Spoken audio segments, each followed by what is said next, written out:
Hello दोस्तों, good evening. Once again, welcome in my YouTube channel, Study Pole Science and SST with us. Today, I came here with a new video, uh, Era of One Party Dominance for class 12th.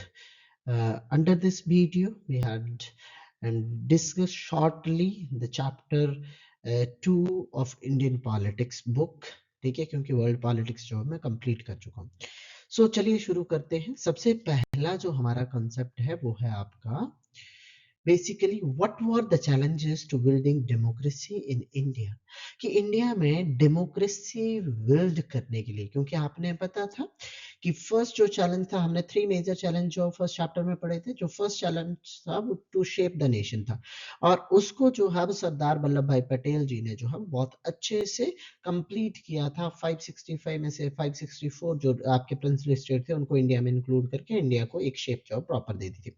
अब second जो challenge था वो challenge था building democracy, democracy establish करना. सो आपको पता होना चाहिए क्या क्या चैलेंजेस थे. तो आपको पता होना चाहिए आफ्टर इंडिपेंडेंस कि इंडिया जो है बेसिकली इंडिया ने फेस किया एक बहुत टफ टास्क डेमोक्रेसी एस्टेब्लिश करने के लिए, क्योंकि इंडिया ने एक डेमोक्रेटिक फॉर्म ऑफ गवर्नमेंट बनाया था. अब इंडिया जो है वो बेसिकली फ्री हुआ था एक अथॉरिटेरियन रूल से, एक कॉलोनियल रूल से. बच्चे, इंडिया के लोगों के पास ना तो एक्सपीरियंस था, ठीक है, और इवन नाउ आपका जो है वो अभी तक लोगों में जो है वो स्ट्रॉन्ग फेथ भी नहीं था कि वो इलेक्शन में पार्टिसिपेट करें या ना करें. बच्चों, ठीक है. अब आपको यहाँ पर जो सेकंड मोस्ट चैलेंज था, फर्स्ट था कि दे didn't have experience. In experience था, कभी डेमोक्रेसी में इलेक्शन कंडक्ट नहीं करवाए, इससे पहले जो ब्रिटिशर्स कंडक्ट करवाते थे. अब जो है जो नेक्स्ट था कि आपका जो है वो बेसिकली लोगों की पार्टिसिपेशन कैसे इंश्योर की जाए. हम कंडक्ट तो करवाएंगे, क्या पता लोग पार्टिसिपेशन करेंगे या नहीं करेंगे.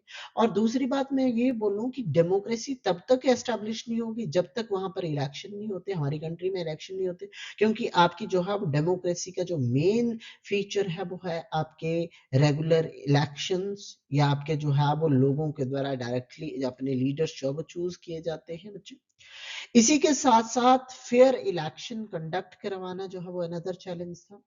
यूनिवर्सल एडल्ट फ्रेंचाइज प्रोवाइड करना सारे पीपल्स को, और सारे पीपल का जो है वो आपका इलेक्शन में पार्टिसिपेट करना जो है वो आपका इंश्योरिटी, इस बात की इंश्योरिटी करना जो है वो आपका बेसिकली चैलेंज था.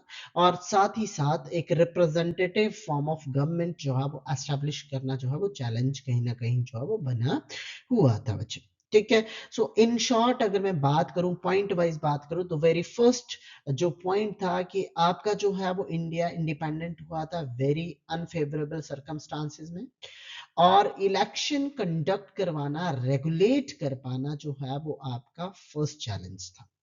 सेकंड, इंडियंस जो पीपल थे, इंडियन जो लोग थे वो फ्री हुए थे कॉलोनाइज टाइम से, अथॉरिटेरियन गवर्नमेंट से, and they didn't have any experience to conduct the election. So inexperience people थे. बच्चे, ठीक है. थर्ड जो है वो आपका बेसिकली इंटरनल डिफरेंसेस. हमारी कंट्री में बहुत सारे जाति धर्म आपके जो है वो कास्ट क्लास के लोग जो है वो रहते थे. इस करके इन्हीं इंटरनल डिफरेंसेस को मैनेज करते हुए कैसे इलेक्शन जो है वो कंडक्ट हो पाएंगे, कैसे हम लोग जो है इन सारे आपके जो है वो बेसिकली रिलीजन कास्ट क्लास के लोगों को अप्रोप्रिएट रिप्रेजेंटेशन दे पाएंगे. That is then another challenge. बच्चे, नेक्स्ट है आपका यूनिटी कैसे मेंटेन करनी है. इलेक्शन भी कंडक्ट करवाने हैं, यूनिटी भी मेंटेन करनी है. That is another challenge, because यहाँ पर जो है वो आपका धर्म, जाति, ठीक है, religion, caste, culture, geographical differences जो है वो बहुत ज्यादा थे. बच्चे, और उन सब में डेमोक्रेसी एस्टेब्लिश कर पाना, दैट इज अनदर चैलेंज. बच्चे, नेक्स्ट है आपका to preserve the different public interest and establish the government which regulate by the people itself. ठीक है, लोगों के इंटरेस्ट को फुलफिल करना, पहले तो उनको जो है वो आपका मेंटेन करना, फिर उनको फुलफिल करना, और फिर लोगों के इंटरेस्ट के अकॉर्डिंग सरकार चलाना. That is another challenge. बच्चे, ठीक है. सो आपके जो है ये एक जो चैलेंज थे, ये जो है वो आपके फेस करने को मिले हमारी डेमोक्रेसी को एस्टैब्लिश करने के लिए. वही है जो आपका दूसरा कंसेप्ट है, वो है इलेक्शन कमीशन का, जो कि आपका जो है यहाँ पर मैंने जो है वो आपका पब्लिश बेसिकली जो है वो टाइप नहीं किया है। आपको पता होना चाहिए कि हमारी कंट्री में जो इलेक्शन कमीशन है वो जनवरी 1950 में एस्टेब्लिश किया गया। ठीक है, आपका जो है वो आर्टिकल 324 के अंतर्गत मिस्टर सुकुमार सेन जो है वो हमारे first chief election commissioner of India थे। आपका जब इलेक्शन कमीशन बना था तो ये सिंगल मेंबर कमीशन था बच्चे। और आपका जो है जब ये इलेक्शन कमीशन ने फर्स्ट जनरल इलेक्शन जो वो कंडक्ट करवाने थे, तो इसके लिए उनको कई चैलेंजेस जो फेस करने को मिले बच्चे। ठीक है, सबसे पहला जो चैलेंज था कि आपका जो कॉन्स्टिट्यूएंसीज एस्टैब्लिश करनी थी, उनके लिए बाउंड्रीज डिसाइड करना कि बाउंड्रीज, जी ये जो कॉन्स्टिट्यूएंसीज हैं इनकी बाउंड्रीज किस आधार पर डिसाइड करें, किस एरिया को जो है वो कॉन्स्टिट्यूएंसी बनाए, किसको जो है कौन सी कॉन्स्टिट्यूएंसी बनाए। That is the first challenge. Second जो था, टू प्रिपेयर इलेक्टोरल रोल मतलब वोटर लिस्ट की वोटर लिस्ट प्रिपेयर करना जो है वो सेकंड चैलेंज था। बिकॉज बहुत सारे लोग जो वो माइग्रेट होकर के दूसरी कंट्री से आए थे, और इस दौरान उनके पास कोई भी वैलिड गवर्नमेंट आईडी प्रूफ नहीं था बच्चे। ठीक है, थर्ड, जो विमेन ऑफ कंट्री थी बेसिकली उनको या तो उनके हस्बैंड के नाम से जाना जाता था या उनके फादर के नाम से जाना जाता था। उनके बारे में कोई भी रिटन इंफॉर्मेशन जो है वो हमारी सरकार के पास नहीं थी। दैट्स वाई उनको जो है वो वोटर लिस्ट में लेकर के आना, उनको जो है वो इलेक्शन का पार्ट बनाना जो है वो अनदर आपका जो है वो चैलेंज था बच्चे। ठीक है, साथ ही साथ जो है वो आपका इलेक्शन कमीशन ने पुराने रिकॉर्ड को मानने से इनकार कर दिया था, और उनको सारा का सारा जो है वो नया रिकॉर्ड जो है वो कहीं ना कहीं बनाना एक डिफिकल्ट कंडीशन थी बच्चे। नेक्स्ट है आपका ये जो प्रोसेस टू कंडक्ट इलेक्शन था, कहीं ना कहीं इतने लार्ज स्केल में आपका जो इलेक्शन कंडक्ट करवा पाना वो थोड़ा सा डिफिकल्ट था। तो इसके लिए कई बार वर्ल्ड में जो है वो बेसिकली बहुत सारे कई बार जो क्रिटिसाइजर थे उन्होंने कई बार जो है वो बहुत बुरी तरह से क्रिटिसाइज किया कि सबसे बड़ा फेलियर होगा डेमोक्रेसी का, ये आपका जो है इंडिया करवा नहीं पाएगा, दोबारा से अथॉरिटेरियन बनेगा। सो इस तरह के बहुत सारे क्रिटिसिज्म किए थे, बट अल्टीमेटली इसी के चक्कर में हमारी कंट्री में 2 बार जो फर्स्ट जनरल इलेक्शन है वो पोस्टपोन भी हुए थे। एंड अल्टीमेटली बच्चे आपका जो है 19 दिसंबर 1951 एंड आपका जो है 2 फरवरी 1952 के बीच में इलेक्शन जो है वो आपके कंडक्ट करवाए गए थे। इसी के साथ आपकी कंट्री में लिटरेसी भी बहुत थी, अनपढ़ता थी, लोग एजुकेटेड नहीं थे, ओनली 15% वोटर ही जो है वो पढ़े लिखे थे। इसलिए उनको इलेक्शन के बारे में अवेयर करना that is an another challenge. इसी के साथ स्टाफ भी चाहिए था, 3 लाख के करीब जो है वो आपके वर्कर चाहिए थे इलेक्शन कंडक्ट करवाने के लिए, उनकी ट्रेनिंग करवाना जो है, these are several another challenges which were faced by the election commission of India. ठीक है, now next move to the Congress dominance in the first 3 general election. कि क्या कारण है कि कांग्रेस ने फर्स्ट 3 जनरल इलेक्शन में जो वो पार्टिसिपेट आपका जो है वो बेसिकली डोमिनेंस अचीव करी। आपके जो है फर्स्ट 3 जनरल इलेक्शन बहुत भारी आपके बोर्ड से, बहुत ज्यादा large scale number of board से जो विन किए, उसके पीछे क्या रीजन थे आपको पता होना चाहिए। इंडिया में फर्स्ट जनरल इलेक्शन जो है वो आपके दिसंबर 1951 से आप फरवरी 1952 तक जो है वो हेल्ड हुए थे, जिसके जिसके जिसके लिए जिसको जो है वो हमारे नए कॉन्स्टिट्यूशन के अंतर्गत जो है वो बनाया गया था बच्चे। 1957 में आपके सेकंड जनरल इलेक्शन और 1962 में थर्ड जनरल इलेक्शन जो है वो कंडक्ट हुए थे। आपको पता होना चाहिए इन तीनों जनरल इलेक्शन में अगर हम कांग्रेस ने लार्ज नंबर ऑफ मेजोरिटी जो है वो विन करी थी सेंट्रल और स्टेट लेवल पे। ठीक है, आपका जो है अगर हम फर्स्ट जनरल इलेक्शन की बात करें तो कांग्रेस ने जो है वो 364 सीट्स जो है 489 सीट्स में से विन करी थी 1952 के जनरल इलेक्शन में। अब क्या रीजन थे कि कांग्रेस जो है वो डोमिनेंट रोल प्ले कर रही थी। सो आपको पता होना चाहिए कि अगर हम इंडिपेंडेंट और फ्रीडम स्ट्रगल की बात करें तो Congress is the one of the important party जिसने हमारा फ्रीडम स्ट्रगल जो है वो लेड किया था। सो इसीलिए लोगों का जो है वो आपका बेसिकली ट्रस्ट था कांग्रेस पर। तो आप लोग लिख सकते हो inherited legacy of national movement, first जो कॉज है कांग्रेस की डोमिनेंस का। Second, popular and charismatic leadership. आपके जो है वो बहुत सारे आपके जो है रेस्पेक्टेड लीडर थे, जैसे पंडित जवाहरलाल नेहरू, सरदार वल्लभ भाई पटेल, मौलाना अबुल कलाम आजाद, ठीक है, लाल बहादुर शास्त्री, महात्मा गांधी, ठीक है।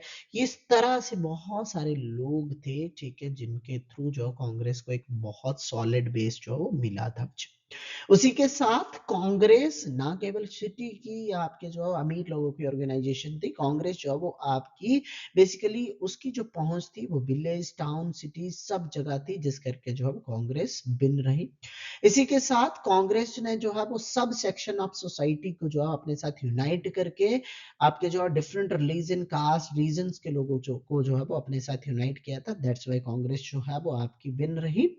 इसी के साथ no strong national opposition party बच्चे, ठीक है, आपकी जो है वो कोई भी ऑपोजिशन, स्ट्रॉन्ग ऑपोजिशन पार्टी थी नहीं, जिस करके जो है वो कांग्रेस बार बार जो है वो आपकी पावर में आ रही थी। और साथ ही साथ Congress use a symbol of unity and stability after partition. Which अब हम बात करते हैं रिजल्ट ऑफ दिस डोमिनेंस। अब क्या हुआ, इस डोमिनेंस के क्या रिजल्ट आए?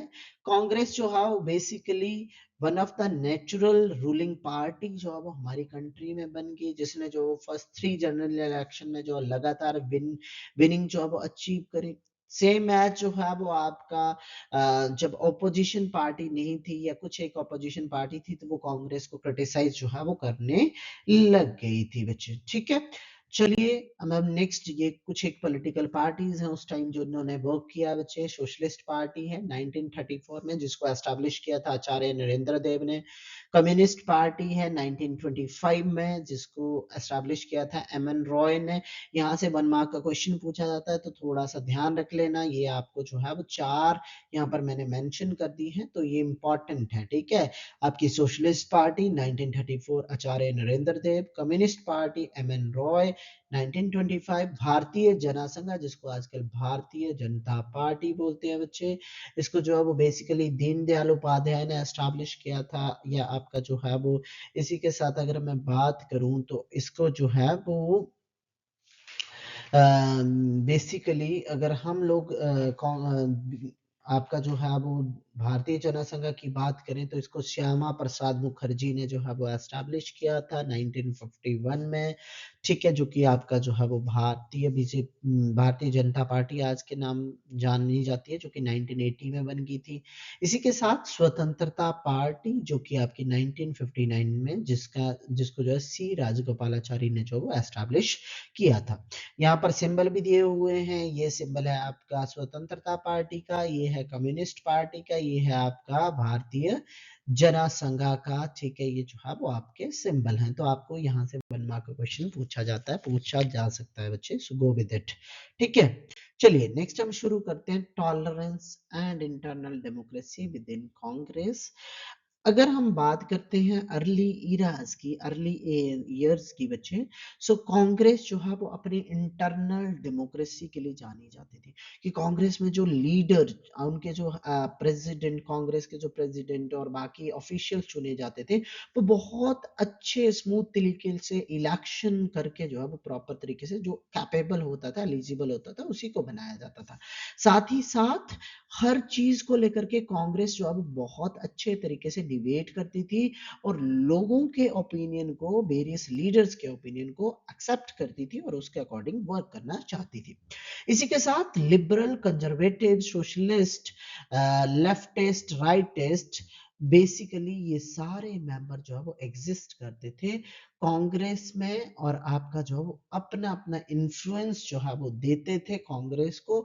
साथ ही साथ ये जो है वो आपके कांग्रेस के साथ मिलकर के, और कुछ जो लोग थे ये liberal, conservative, socialist, leftist, rightist, ये कांग्रेस से बेसिकली जो वो अलग भी हुए with the passage of time, जब इनकी नीड्स जो फुलफिल नहीं हुए बच्चे। उसी के साथ है policies were discuss and modify after open debate, and leader like Nehru and Patel welcome internal criticism. आपकी जो भी पॉलिसीज, डिसीजन लिए जाते थे बहुत अच्छे से डिबेट करके, ठीक है, मॉडिफाई करके आपके जो है वो लिए जाते हैं। इसके अलावा जो लीडर थे पंडित जवाहरलाल नेहरू, सरदार वल्लभ भाई पटेल जी, वो आपके इंटरनल जो पार्टी के ही मेंबर आपस आपस में क्रिटिसिज्म करते थे, उस क्रिटिसिज्म को सुन करके उसके बाद उससे क्या नतीजा आता उसको देख करके जो है वो आपका ध्यान में रखते थे बच्चे। चलिए अब हम बात करते हैं बेसिकली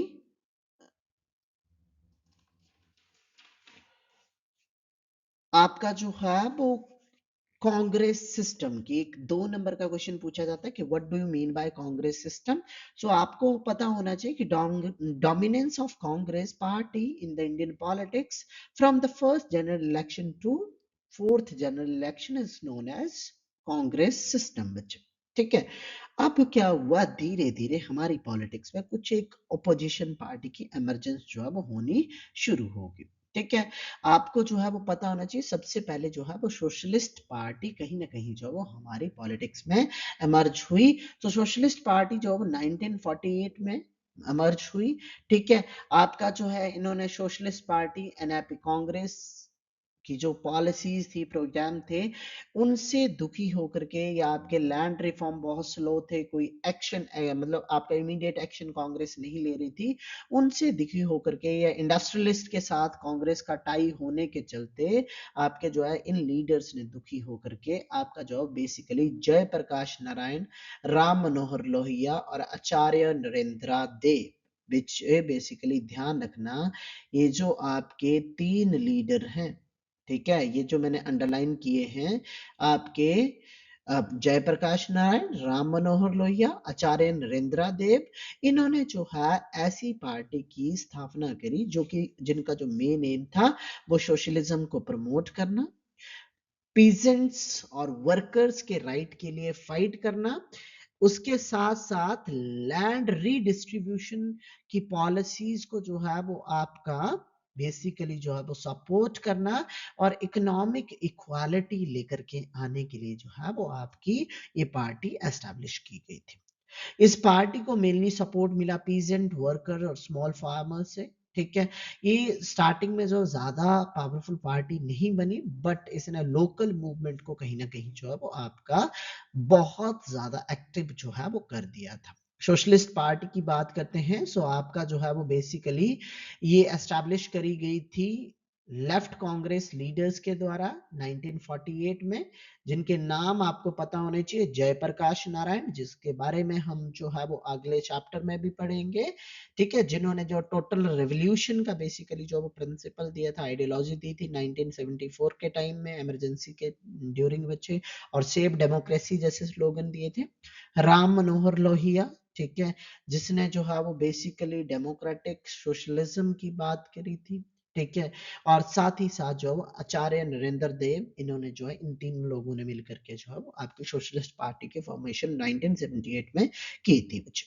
ठीक है, आपका जो है वो basically they believe that Congress had become too conservative, कि आपकी जो है वो बेसिकली कांग्रेस जो है वो कंजर्वेटिव बनती जा रही है, चेंजेस नहीं चाह रही है, और साथ ही साथ ये बेसिकली सोशलिस्ट के आइडिया को कहीं ना कहीं खत्म कर रही है, सोशलिज्म के आइडिया को खत्म कर रही है। इस पार्टी का जो बेसिकली एम था वो था आपका इक्वालिटी और रीडिस्ट्रीब्यूशन ऑफ रिसोर्सेज, आपका जो है वो मोर स्टेट कंट्रोल्ड इकोनॉमी, क्योंकि आपको जो है वो पता है कि सोशलिज्म का मेन एम होता है सारी की सारी इंडस्ट्रीज आपकी जो है सरकार के हाथों में होती है, और साथ ही साथ सोशल जस्टिस प्रोवाइड करना जो है वो आपका इसका मेन एम था। However, they failed to gain large support by early election. Starting के इलेक्शन में इसको जो है वो ज्यादा आपके जो है वो वोट नहीं मिले, लोगों ने सपोर्ट नहीं किया बच्चे। नेक्स्ट हम बात करते हैं communist party of India, CPI. ठीक है, कम्युनिस्ट पार्टी ऑफ इंडिया बच्चे आपकी ओल्डेस्ट कम्युनिस्ट पार्टी है हमारी कंट्री की। ठीक है, जिसको जो है वो आपका बेसिकली अगर हम बात करते हैं 1935 में, ध्यान रखना बच्चे, 1935 में जो है वो आपका एस्टेब्लिश करा गया था। कब एस्टेब्लिश करा गया था? 1935 में जो है वो आपका एस्टेब्लिश करा गया था। ठीक है, सो ये आपको पता होना चाहिए 1935 में। ठीक है, सो आपका जो है इसका जो मेन एम था बेसिकली वायलेंट रेवोल्यूशन जो है वो क्रिएट करना, रशियन रेवोल्यूशन की तरह। जैसे रशिया में टोटल रेवोल्यूशन हुई थी, उसी तरह से जो वो यहाँ पर भी आपकी जो रशियन रेवोल्यूशन की तरह ही रेवोल्यूशन जो है वो बेसिकली एस्टैब्लिश करना था बच्चे। ये जो है वो आपका ग्रुप था कंट्री का, जो कि बेसिकली इन्फ्लुएंस करता था कम्युनिज्म आइडियोलॉजी को। और आपका जो है वो बेसिकली ये बोलता था कि हमें जो है वो फ्रीडम जो है वो अचीव करनी है हर हाल में, जब ये एस्टैब्लिश करा गया था। आपको जो है वो यहां से पता होना चाहिए 1957 में सीपीआई फॉर्म्ड हुई, और इसने फर्स्ट इलेक्टेड कम्युनिस्ट गवर्नमेंट जो है वो आपकी केरला में जो है वो बनाई इन द वर्ल्ड। अगर पूरे वर्ल्ड में कम्युनिस्ट पार्टी की सरकार 1957 में हमारी कंट्री के एक स्टेट केरला में जो है वो बनी थी। ये मेनली जो फोकस करते हैं वो है आपका लैंड रिफॉर्म, दूसरा वर्कर राइट्स, और तीसरा जो है वो आपका upliftment of peasants and poor. इसके जो मेन लीडर थे वो थे आपके पीसी जोशी, आपका जो है वो अजय घोष, ए के गोपालन, एएमएस नंबूदरी पद। ये जो है वो कुछ एक लीडर थे बच्चे आपके कम्युनिस्ट पार्टी के। नेक्स्ट हम बात करते हैं भारतीय जनसंघ की। भारतीय जनसंघ जो है वो फॉर्म करी गई थी 1951 में श्यामा प्रसाद मुखर्जी के द्वारा बच्चे। Basically it was political arm of Rashtriya Swayamsevak संघ। ये बेसिकली जो पार्टी बनी थी वो आरएसएस से अलग होकर के, बेसिकली आरएसएस के जो इन्फ्लुएंसर थे उनसे इन्फ्लुएंस होकर के बनी थी बच्चे। जैना संघ जो बेसिकली बिलीव करता है हिंदू कल्चरल नेशनलिज्म। दूसरा protection of the India's traditional culture and value, India का ट्रेडिशन और कल्चरल और वैल्यूज को प्रमोट करना, आपका जो है वो प्रोटेक्ट करना। और थर्ड है strong stance on national security. Stance का मतलब होता है यहाँ पर more focus on national security. वो बेसिकली आपका जो है वो अपोज करते थे appeasement of religious minority and support the uniform civil code, जिसको बोला जाता है यूसीसी, जिसको जो है 2022-23 में हमारी पॉलिटिक्स का मेन मुद्दा भी बनाया गया था यूसीसी को लेकर के, कि सब जगह एक जैसे कानून जो है होने चाहिए बच्चे। ये जो आपकी पॉलिटिकल पार्टी थी, इसमें जो मेन लोग थे वो थे ट्रेडर, ठीक है, स्मॉल इंडस्ट्रियलिस्ट, और third one conservative section of society. तो आपने जो है वो आज के टाइम में इसको भारतीय जनता पार्टी बोला जाता है। तो आपको जो है ये पता होना चाहिए कि भारतीय जनसंघ 1951 में एस्टेब्लिश की गई थी by Shyama Prasad Mukherjee. It was a political arm of Rashtriya Swayamsevak संघ, आरएसएस को फॉलो करते हैं। ये बिलीव करते हैं, इसको एस्टैब्लिश करने का मेन पर्सपेक्टिव था हिल जो आपका हिंदू कल्चर है उसको डेवलप करना, इंडिया के जो ट्रेडिशन है, कल्चर है, वैल्यूज है, उनको प्रोटेक्ट करना, और नेशनल सिक्योरिटी इंश्योर करना जो है इसका काम था। इसमें जो मेन मेंबर थे वो थे आपके ट्रेडर्स, स्मॉल इंडस्ट्रियलिस्ट, छोटे छोटे इंडस्ट्रियलिस्ट, और कंजर्वेटिव सेक्शंस ऑफ सोसाइटी थे। नेक्स्ट है आपका स्वतंत्रता पार्टी। स्वतंत्रता पार्टी जो है वो बेसिकली 1959 में, बच्चे ध्यान रखना है, 1959 में जो है वो एस्टेब्लिश करी गई थी बाय सी राजगोपालाचारी बच्चे, ठीक है। सी राजगोपालाचारी ने जो है वो स्वतंत्रता पार्टी एस्टेब्लिश करी थी। ये जो अपोज करती है सोशलिज्म और आपकी centralise policy of the Congress को, ठीक है। इसने जो है वो कांग्रेस की जो सोशलिस्ट और सेंट्रलाइज, सेंटर ओरिएंटेड जो पॉलिसीज थी उनको जो है वो आपका इसने अपोज किया था। ये जो आपकी बेसिकली स्वतंत्रता पार्टी है, मुख्यतः फोकस करती है economic freedom, free enterprises, less government control over economic activities बच्चे। सिंपल कोई भी लिख सकते हो, इकोनॉमिक फ्रीडम भी लिख सकते हो, या आपका लेस गवर्नमेंट कंट्रोल ओवर आपका जो है वो इकोनॉमिक एक्टिविटीज भी लिख सकते हो। और साथ ही साथ they gave more focus on protection of private property. Basically इसने जिन आपके जो है वो क्लासेस को अपनी तरफ अट्रैक्ट किया था, वेल्दियर पीपल, क्योंकि प्राइवेट प्रॉपर्टी को सपोर्ट करता था। तो आपको पता है अमीर लोग ही इसके फेवर में जाएंगे। बिजनेसमैन, नेचुरल सी बात है, बहुत क्लियर सी बात है, बिजनेसमैन भी अमीर लोग हैं तो वो भी इसी के फेवर में जाएंगे स्वतंत्रता। और अपर क्लास फार्मर, क्योंकि वो भी रिच जो है वो आपके फार्मर थे, दैट्स वाई जो है आपका जो है वो रिच क्लास जो फार्मर थे उनको जो है वो इन्होंने सपोर्ट जो है वो आपका किया था। If I talk about the Congress party, तो आपको पता होना चाहिए जो कांग्रेस पार्टी है वो बेसिकली 28 दिसंबर 1885 को, सॉरी 19 नॉट 1885 को, ठीक है, 28 ऑफ दिसंबर 1885 को एक अंग्रेज अधिकारी ए ओ ह्यूम, एलन ऑक्टिवन ह्यूम के द्वारा जो है वो एस्टैब्लिश करी गई थी। ठीक है, ये जब एस्टैब्लिश करी गई थी तो आपका ब्रिटिशर्स ने अपने पर्सपेक्टिव से एस्टैब्लिश करी थी, बट स्टिल धीरे धीरे जो है इसने इंडियन फ्रीडम स्ट्रगल को जो है वो आपका लेड करना शुरू कर दिया था। 1920 के बाद कांग्रेस पार्टी की जो लीडरशिप थी वो महात्मा गांधी के हाथ में चली गई, जिसने जो इंडिया का फ्रीडम मूवमेंट जो है वो आपका लेड करा था। ठीक है, और आपका जो है वो इंडियन पॉलिटिक्स को काफी लंबे टाइम तक जो है वो एज एन डोमिनेंट रोल जो है वो प्ले करना शुरू किया था। ठीक है, सो आपको जो है वो इस चैप्टर से क्लियर हो गया होगा, ओवरव्यू जो है इस चैप्टर का मिल गया होगा। ये शॉर्ट नोट्स हैं जिनको जो है वो देख करके आप लोग इजीली अपने एग्जाम की प्रिपरेशन कर सकते हैं। नेक्स्ट वीडियो में जो है वो हम लोग जो है वो मिलेंगे थर्ड चैप्टर के साथ, politics in plan development. 2 number का पेपर आएगा तो इससे जो इंपॉर्टेंट कोई थिंग्स रहेंगी वो मैं डिस्कस करूंगा। Rest will continue in the next video. आपको अगर मेरी वीडियो अच्छी लगे तो आपका जो है वो लाइक, शेयर और सब्सक्राइब जरूर करना। ठीक है, आपका जो है वो आपको जो है वो अगर कोई कंसेप्ट नहीं समझ आता, नहीं पता चलता, आप मेरी जो है वो बेसिकली वीडियो पे कमेंट कर देना, कमेंट सेक्शन में कमेंट करके जो मुझे बता देना। बाकी कल मिलते हैं। गुड नाइट दोस्तों, धन्यवाद।